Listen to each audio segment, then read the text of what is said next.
들었는가 보았는가 계시록 말씀을 21번째 시간입니다. 이번 시간에는 대접재앙에 대해 말씀드리겠습니다. 이 대접재앙은 천국 백성과는 상관없는 재앙입니다. 모두 들림받았거나 보호처로 들어갔기 때문에 걱정 안 해도 됩니다. 대접재앙은 666을 받은 자들과 사탄, 그리고 이 세상에 가차 없이 내려지는 재앙입니다. 대접을 쏟을 때마다 세상과 짐승의 표를 받은 자들이 고통스럽게 죽어갑니다. 생명이 끊어질 때까지 재앙을 내리십니다. 왜냐? 하나님의 백성은 단 한 사람도 남김없이 다 추수했기 때문에 봐줄 이유가 없습니다.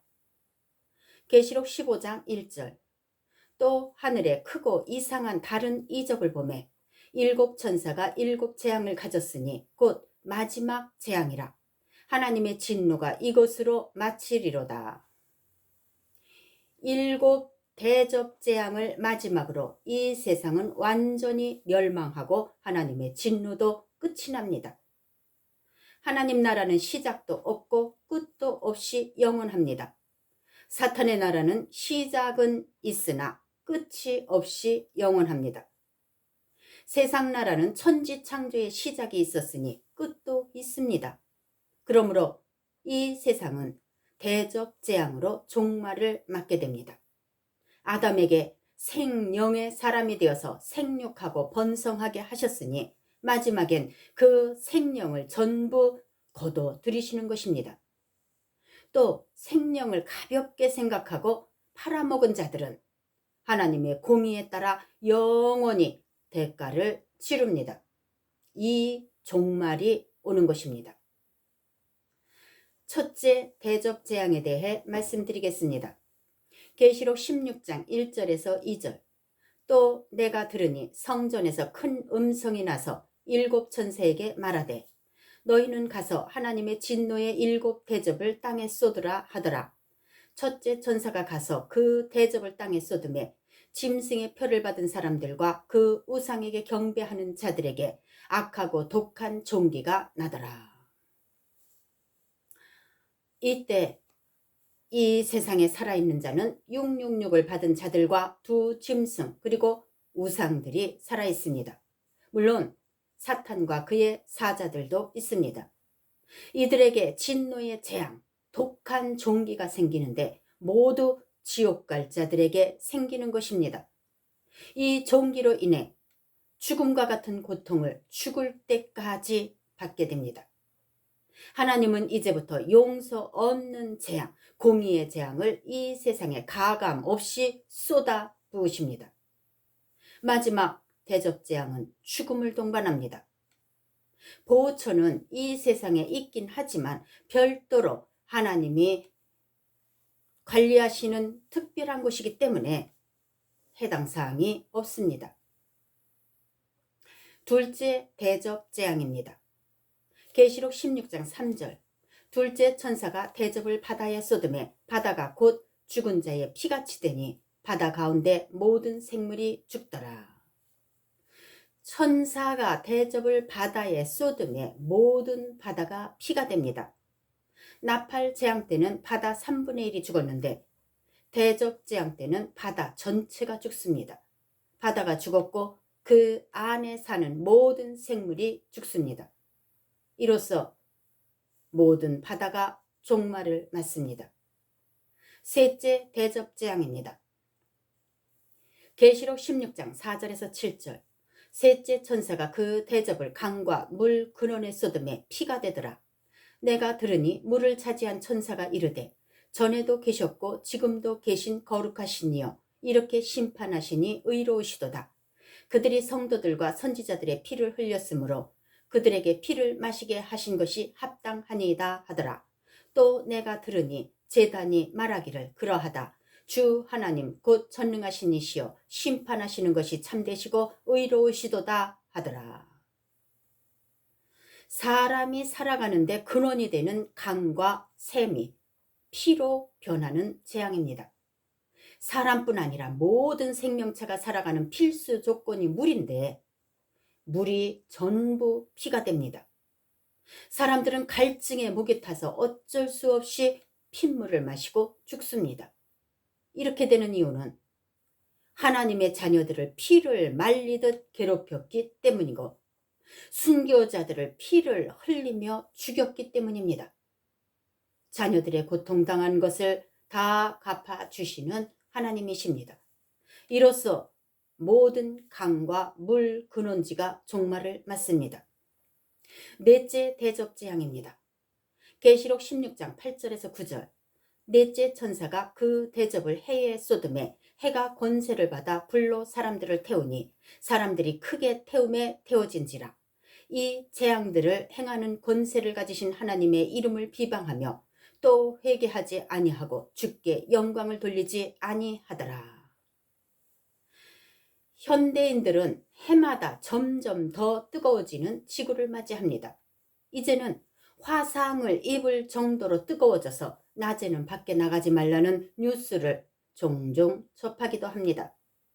태양이 점점 뜨거워질 거라는 전문가의 설명이 아니라도 지금은 누구나 아는 상식이 된 지 오래되었습니다. 해마다 온난화 현상이 심해지고 자연 환경 파괴로 여름은 40도를 넘어 50도, 60도를 향해 가고 있습니다. 만년설은 녹아내리고 지구는 점점 더 뜨거워질 것을 예고하고 있습니다. 넷째 대접재앙 때는 사람들이 태양열에 타 죽습니다. 지금 그 길로 달려가고 있는 중입니다. 태양은 넷째 대접재앙 때 종말을 맞습니다. 하지만 해가 없어지는 재앙이 아니라 새롭게 리모델링 되어서 천년왕국에서 재사용될 것입니다. 베드로후서 3장 7절. 이제 하늘과 땅은 그 동일한 말씀으로 불사르기 위하여 보호하신 바 되어 경건하지 아니한 사람들의 심판과 멸망의 날까지 보존하여 두신 것이라. 경건하지 아니한 사람들의 심판과 멸망의 날까지 하늘과 땅을 보존하신다는 말씀은 천년 왕국이 끝날 때까지 보존된다는 뜻입니다. 그래야 살 수 있는 자들이 있기 때문입니다. 이들이 누구인지 계속 말씀을 들으신 분들은 아실 것입니다.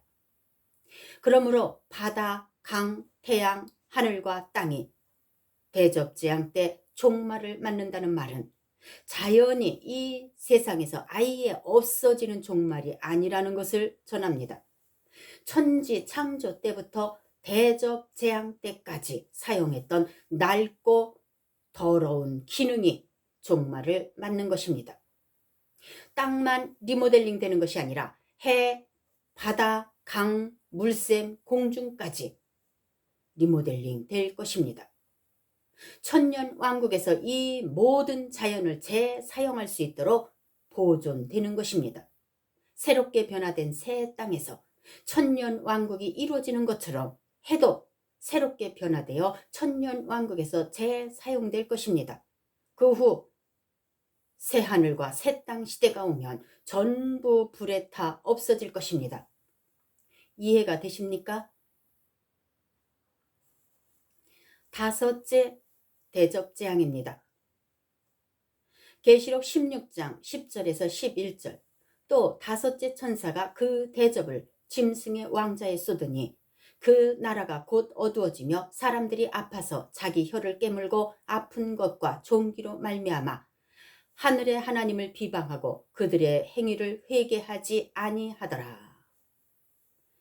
짐승의 왕자의 대접을 쏟으니 짐승의 나라가 어두워집니다. 빛을 잃은 세상, 죽음의 세상이 됩니다. 죄의 값은 사망입니다. 이전의 재앙들이 추가되고 추가되면서 죄의 값이 죽음으로 오는 것입니다. 아직 살아있는 666을 받은 사람들은 종기로 말할 수 없는 고통을 겪으면서도 말 한마디 자유롭게 하지 못합니다. 666을 받은 자들은 하나같이 짐승의 통제 속에 살아야 하고 짐승과 우상을 섬겨야 하는데 그들에게 무슨 말을 하겠어요? 말을 하면 더 큰 고통을 받기 때문에 제어할 수 없는 입을 닫는 방법으로 차라리 자기 혀를 깨물어서 스스로 말을 못하게 만드는 것입니다. 왜냐? 늘 감시하는 짐승이 다스리는 세상이기 때문입니다. 아무리 괴로워도 말 한마디 할 수 없는 시대가 짐승이 다스리는 시대입니다. 짐승에게 말 한마디 못하면서도 하나님을 비방합니다. 비방한다는 말은 비웃고 헐뜯는 것을 말하는데 하나님을 비웃고 깎아내리는 말을 서슴없이 합니다. 이제 짐승의 왕자가 있던 공중이 종말을 맞습니다. 여섯째 대접 재앙입니다. 계시록 16장 12절에서 16절. 또 여섯째 천사가 그 대접을 큰 강 유브라데에 쏟음에 강물이 말라서 동방에서 오는 왕들의 길이 예비되었더라. 또 내가 보매 개구리 같은 새 더러운 영이 용의 입과 짐승의 입과 거짓 선지자의 입에서 나오니 그들은 귀신의 영이라. 이적을 행하여 온 천하 왕들에게 가서 하나님 곧 전능하신 이의 큰 날에 있을 전쟁을 위하여 그들을 모으니라. 보라, 내가 도둑같이 오리니 누구든지 깨어 자기 옷을 지켜 벌거벗고 다니지 아니하며 자기의 부끄러움을 보이지 아니하는 자는 복이 있도다. 새 영이 히브리어로 아마겟돈이라 하는 곳으로 왕들을 모으더라. 짐승의 표를 받은 자들은 여러 가지 재앙과 특히 자연이 종말을 맞아서 살 수 없는 환경에 악이 오를 대로 올랐습니다. 유브라데 강물이 넘칠 때는 길이 없더니 강물이 마르니 길이 생겼습니다. 이때까지 살아남은 모든 사람이 아마겟돈으로 모여들었습니다. 그러므로 마지막 전쟁, 아마겟돈 전쟁이 일어납니다. 역사적으로 아마겟돈은 무기토를 말합니다. 이곳은 많은 전쟁이 있었던 곳입니다. 그러나 마지막 때 아마겟돈 전쟁이란 지리적인 어느 장소를 말하기보다는 그만큼 치열한 죽음의 장소를 말합니다. 하나님께서 사탄의 세력을 파멸시킬 종말에 있을 마지막 전쟁입니다. 유브라데 강이 마르자 핏물이 말라 강바닥이 붉게 변한 그곳으로 전쟁을 하기 위해 666을 받은 사람들이 모였습니다. 사탄과 두 짐승이 시끄럽게 떠들어대면 우상들이 떠들어대고, 그러면 짐승의 표를 받은 왕들이 떠들어대고, 왕들이 모이면 666을 받은 모든 사람이 모여듭니다. 싸우는 대상은 감히 하나님과 전쟁을 하려는 것입니다. 이 전쟁에서 당연히 하나님이 승리하십니다. 이 전쟁이 마지막 전쟁이며 이 아마겟돈 전쟁에서 거기에 모인 사람이 다 죽습니다. 이로써 666을 받은 세상 사람이 종말을 맞습니다. 일곱째 대접 재앙입니다. 계시록 16장 17절에서 21절. 일곱째 천사가 그 대접을 공중에 쏟음에 큰 음성이 성전에서 보좌로부터 나서 이르되 되었다 하시니 번개와 음성들과 우레소리가 있고 또 큰 지진이 있어 얼마나 큰지 사람이 땅에 있어 온 이래로 이같이 큰 지진이 없었더라. 큰 성이 세 갈래로 갈라지고 만국의 성들도 무너지니 큰 성 바벨론이 하나님 앞에 기억하신 바 되어 그의 맹렬한 진노의 포도주 잔을 받음에 각 섬도 없어지고 산악도 간데 없더라. 또 무게가 1달란트나 되는 큰 우박이 하늘로부터 사람들에게 내리매 사람들이 그 우박의 재앙 때문에 하나님을 비방하니 그 재앙이 심히 크미니라. 대접을 왜 공중에 쏟을까? 공중은 공중 권세 잡은 자 사탄이 있었던 곳입니다. 이곳은 미가엘과의 하늘 전쟁에서 쑥대밭이 된 곳인데, 그런데 일곱째 나팔 재앙 때 또다시 공중에 대접을 쏟습니다. 이는 전쟁이 아닙니다. 이미 폐허나 다름없는 공중을 재로 만드는 것입니다. 하늘의 권자가 있던 곳에 마지막 일곱째 대접 재앙이 내려집니다. 이때 이 세상에 들리는 소리는 뇌성, 즉 천둥과 우레소리가 어느 지역만이 아니라 온 천지, 전 세계를 뒤덮는 엄청난 소리가 들릴 것을 말씀합니다. 사람이 땅에 있어온 이래로 이같이 큰 지진이 없었더라. 이 말은 세상이 생긴 이래, 즉 천지 창조 이후 처음 있는 대지진, 천재지변이란 뜻입니다. 얼마나 대단하면 사탄의 권자가 있던 공중에 쏟아부은 대접이 까마득히 먼 이 세상에 대지진이 일어나고 땅이 흔들리는 정도가 아니라 땅이 뒤집힙니다. 이렇게 하시는 이유는 공중과 땅을 뒤집어 엎으시는 것입니다. 한 달란트나 되는 우박이 땅에 떨어집니다. 한 달란트는 34.27kg입니다. 하늘에서 한 달란트 우박이 쏟아져 내릴 수도 있고 내려오면서 중력의 가속도가 붙어서 34kg의 무게가 실릴 수도 있을 겁니다. 미국에 야구공만 한 우박이 떨어진 적이 있습니다. 승용차 유리가 깨지고 건물 벽이 우박에 맞아 벌집처럼 되었습니다. 34kg나 되는 우박이 쏟아지면 어찌 되겠어요? 상상이 가십니까? 짐승의 세력들은 그 어떤 것도 다 박살날 것입니다. 겨우겨우 살아남은 몇 안 되는 사람들도 전부 죽습니다. 나라들은 전부 파괴되고 공중과 땅이 종말을 맞습니다. 그 지진으로 말미암아 지구가 쪼개집니다. 큰 성 바벨론이 무너지듯 세상 나라들이 대지진에 대책 없이 무너질 것입니다. 큰 성이 세 갈래로 갈라집니다. 현대 과학으로도 알 수 있습니다. 지구 표면은 몇 개의 판으로 형성되어 있습니다.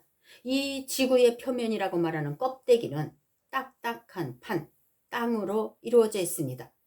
지구 표면, 즉 이 땅에서는 수많은 생물이 살아갑니다. 하지만 땅 밑에는 고온의 멘틀이 땅을 받치고 있습니다. 마치 물 위에 떠 있는 나뭇잎이 물의 흐름에 따라 움직이듯이 대륙은 지구 내부의 운동에 따라 끊임없이 판을 움직이면서 지구의 모습을 변형시킵니다. 지구는 땅에서부터 지각, 멘틀, 외해, 내핵으로 되어 있습니다. 지구의 주요 큰 판은 6개이고 소규모 판은 7개, 합해서 13개 판이 서서히 움직입니다. 말씀대로 지구의 지각 변동이 일어날 것을 말씀합니다. 지금도 지진과 화산, 자연재해가 일어날 때마다 땅에서는 수많은 자연과 사람이 죽고 도시가 무너집니다. 서서히 가라앉는 나라도 있고 하나였던 땅이 갈라져서 2개로 나눠지는 나라도 있습니다.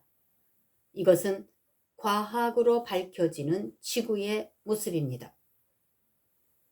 마지막 때는 섬도 없어지고 산도 없어집니다. 이는 공중과 땅을 동시에 갈아엎으시는 것입니다. 이 지구에 13개 판이 세 갈래로 만들어지려면 판끼리 부딪히고 떨어져 나갈 것은 떨어져 나가고 붙을 것은 붙을 것입니다. 평행을 이루던 판이 어느 것은 밑으로 들어가고 어느 것은 위로 솟아오르면서 나라 전체가 땅속에 묻히기도 하고 없던 땅에 튀어올라 산과 들이 생기기도 할 것입니다. 지금도 점점 강도 높은 화산 폭발과 지진이 오지만 이는 시작에 불과합니다. 마지막 때는 섬도 없어지고 산도 없어지고 나라도 없어질 것인데 그러면 사람인들 온전하겠습니까? 세상에 더럽고 추한 것들은 땅속으로 다 들어가서 태우고 녹여버릴 것입니다. 당연히 하늘과 땅과 땅속까지 완전히 뒤집힐 것입니다. 결국 땅이 세 갈래로 갈라져 3개 판으로 되기까지 세상은 뒤집히고 뒤섞일 것입니다. 하나님이 하시는 놀라운 일을 상상해 보세요. 이 하나님께 경배 드리시기 바랍니다. 이 세상 지형과 모든 만물이 새롭게 바뀝니다. 이 땅은 새 땅으로 리모델링 됩니다. 이 세상을 새롭게 리모델링 하시는 이유는 이 땅에 천년 왕국을 세우시기 위함입니다. 이 땅을 버릴 거라면 무엇하러 새롭게 뜯어 고치시겠습니까? 그저 구원받은 자들을 아버지 나라로 데리고 가시고 이 땅은 공중처럼 재로 만들어 버리면 되지. 그러나 뜯어 고치시는 이유는 왕이신 예수님이 영체들과 함께 지상 재림하셔서 천년 왕국을 이루실 것이기 때문입니다. 이 더러운 땅에 어찌 천년 왕국을 세울 수 있겠습니까? 깨끗하게 청소돼야 하지 않겠습니까? 몰라보게 리모델링 돼야 하지 않겠습니까? 이로 인해 지구의 판이 갈라지고 합쳐지면서 산도 강도 다 지금의 눈에 익은 자리가 아닌 곳에 새롭게 생기게 될 것입니다. 그러므로 이 일은 지상 재림 전에 있을 일들입니다. 이렇게나 자세하게 말세의 여러 가지 징조를 보이시고 알려주시지만 선택은 본인만이 할 수 있습니다. 예수 믿는 자들이 각성하고 철저히 준비해서 하나님 나라에 다 들어가게 하시려고 하나님의 계획을 자녀들에게 알려주시는 것이라 믿습니다. 마지막에 웃을 수 있는 그리스도인들이 다 되시길 축복합니다. 다음 시간에는 큰 음녀 심판과 세상 종말에 대해 말씀드리겠습니다.